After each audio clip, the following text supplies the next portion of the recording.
semaine, c'est une émission incroyable qu'on vous propose puisqu'on va vous parler du spectacle à ne pas louper, Madagascar le musical. Et à cette occasion, nous aurons la chance d'avoir avec nous sur le plateau de Nickelodeon Vibes, Benjamin Cohen, qui fait partie de cette comédie musicale bien barrée.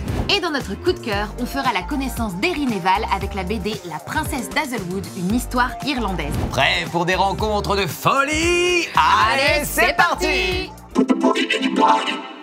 Bonjour à tous, c'est Lexa Et Johan. Bienvenue dans Nickelodeon Vibes, votre émission d'actu qui reçoit aujourd'hui pour notre plus grand bonheur Benjamin Cohen et Caporal. Salut Benjamin, ça va? Ça va, merci beaucoup. Alors tu es comédien, chanteur, danseur, mais tu es ici aujourd'hui pour nous parler du spectacle Madagascar, le musical, dans lequel tu interprètes un pingouin mais aussi un lémurien. Mais comment ça a commencé cette histoire? Alors ça a commencé sur un avis d'audition qui a été publié sur les réseaux sociaux. On a été plusieurs à participer. Avec une petite différence pour cet avis d'audition, il n'y avait pas de description de rôle. C'est-à-dire qu'on participait à l'audition pour Madagascar sans savoir pourquoi on serait vu ou pas vu, pour les personnes qui n'ont pas pu être rappelées. Et en l'occurrence, je suis arrivé sur le plateau avec Philippe Hersen, qui est notre metteur en scène, qui était dans la salle.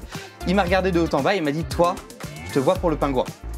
Donc on a fait une audition un peu à la débeauté, on avait un petit texte à préparer avec plusieurs voix, on avait une chanson qui est la chanson d'ouverture où on devait présenter 4 voix différentes. Et en fait toute l'audition s'est passée autour du côté cartoon du personnage parce que c'est ce que Philippe veut absolument qu'on ait dans le spectacle, c'est retrouver l'ambiance cartoon du dessin animé que les gens connaissent, qui est sorti déjà il y a plus de 20 ans donc c'est assez culte. Que tu connaissais? Que je connaissais bien évidemment, j'ai grandi avec aussi. Il voulait le retrouver sur scène, donc il était important de trouver une intonation cartoon, quelque chose qui rende vraiment pour le spectateur comme s'il voyait le dessin animé projeté sur scène. Bon, et toi, Caporal, t'es content d'être ici? Ah, je suis trop content, c'est trop chouette. Ah, ça change du son. Et tu regardes l'émission de temps en temps? J'adore. C'est mon émission préférée. Oh, c'est vrai. Bah, tu reviens quand tu veux. Ah, bah, ça me ferait plaisir, alors je ramènerai mes copains pingouins.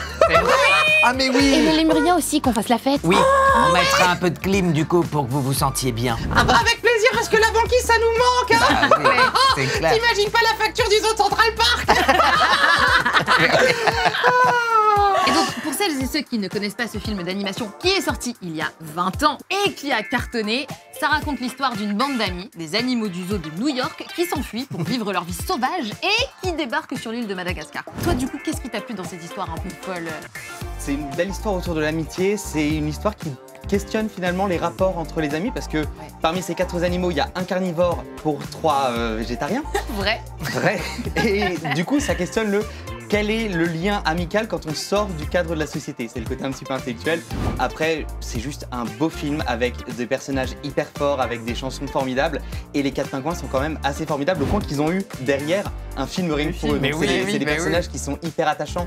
On a vraiment envie de les voir, on a envie de leur faire des câlins. C'est pour ça que c'est un grand bonheur de travailler avec eux sur ce spectacle. Et comment ça se passe justement avec les spectateurs? Ça doit être une ambiance de folie justement. Super chouette. On a beaucoup de chance, les spectateurs sont au rendez-vous, ils sont contents. La plupart connaissent le spectacle ou le film. Ou alors ceux qui ne connaissent pas viennent vraiment le découvrir. L'histoire est quand même très fidèle, donc il y a vraiment moyen de se raccorder. Et puis avec les pingouins, on a la chance de faire ce qu'on appelle un petit pré-show, c'est-à-dire qu'on a une quinzaine, vingtaine de minutes d'interaction en improvisation avec les spectateurs qui sont en train de s'installer. Au tout début, donc, alors au du coup, tout début, quand les gens arrivent, ils sont accueillis par les pingouins, qui leur font des petites blagues, qui les font danser un petit peu. Donc on a aussi la chance de pouvoir présenter notre travail en tant que marionnettiste, montrer un petit peu le code de vous avez le marionnettiste, vous avez la marionnette, mais c'est clairement la marionnette qu'on va regarder. Et on peut aussi se lâcher un petit peu avec les spectateurs, c'est très chouette. Eh ben c'est génial, du coup, nous on va regarder un petit extrait et on en reparle juste après. I like to move it, move it. I like to move it, move it. I like to move it, move it. We like to move it. I like to move it, move it. She like to move it, move it. He like to move it, move it.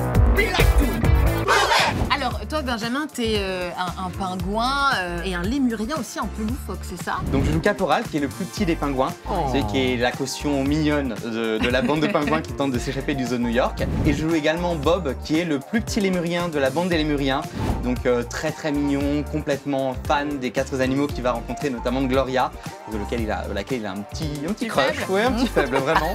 C'est des personnages qui sont très choux, qui ont en plus des voix très caractéristiques, donc on peut vraiment beaucoup s'amuser avec et ils ont plein d'interactions avec les autres animaux, donc ça permet vraiment de bien s'éclater. C'est très, très génial, chouette. donc tu chantes, tu danses, mais aussi tu cours beaucoup derrière Oui. pour changer de costume. Comment Absolument. tu fais pour switcher comme ça de rôle en rôle? Alors ça a été un petit peu délicat au début à trouver, c'est-à-dire Ouais. qu'on a ce qu'on appelle un trajet en tant que comédien. Par exemple, je commence avec mon pingouin, je fais toute l'entrée en pingouin. Ensuite, je lâche le pingouin, je récupère un singe Mason que je fais également, qui est un gros singe du zoo de trop New York. stylé. Je re-rentre en Mason, je lâche Mason, je récupère un pingouin. Ensuite, à l'entracte, on change. En fait, l'idée, c'est vraiment juste d'avoir un déroulé bien précis Dans ta tête. dans la tête de comment, Ouais. de comment ça va se passer. On a la chance d'avoir une équipe habillage qui est absolument formidable en coulisses, qui nous aide à nous changer. Parce que c'est sinon, ce important. serait, ah mon Dieu, oui. Sinon, ce serait absolument impossible de pouvoir rentrer à temps avec tous les costumes. Et puis, on est quand même nombreux. On est 10 comédiens sur le plateau, Ah oui. dont 6 qui changent très régulièrement de costume. C'est hyper intéressant de travailler cet aspect-là.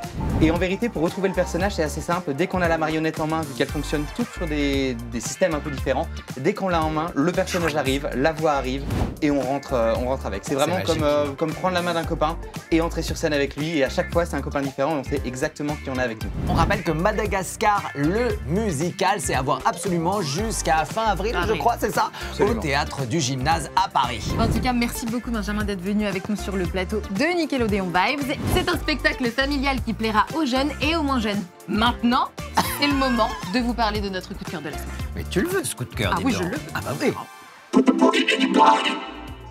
Aujourd'hui, on fait la connaissance d'Erin et Val qui, suite à un drame, vivent avec leur père qui leur raconte mille et une histoires fantastiques. Mais un jour, elle recueille une renarde blessée et leur père se met en colère. Alors Erin s'enfuit dans la forêt. Elle va alors faire la connaissance d'une sorcière qui lui raconte l'existence d'une grotte aux souhaits. Une grotte au souhait. Or, bientôt rejointe par Val et la renarde, elles vont alors se mettre à la chercher, cette grotte mystérieuse. Mais il semblerait qu'elles ne soient pas les seules à explorer la forêt pour trouver cet endroit magique. Cette bande dessinée écrite et illustrée par Ariana Calabretta nous plonge au cœur des mythes celtiques avec des personnages aussi mystérieux qu'inquiétants. Et on retrouve des thèmes forts comme l'amitié, la fraternité et le courage. Et nous, bah, on adore. Et c'est déjà la fin de Nickelodeon Vibes. On a encore fait une belle rencontre aujourd'hui avec Benjamin Cohen. Alors n'hésitez pas à nous envoyer un dessin de votre personnage préféré de Madagascar, soit à l'adresse ci-dessous, soit sur les réseaux sociaux avec le hashtag Nickelodeon Vibes. On se retrouve très vite pour des nouvelles découvertes, des infos, des coups de cœur et tout et tout. Bisous!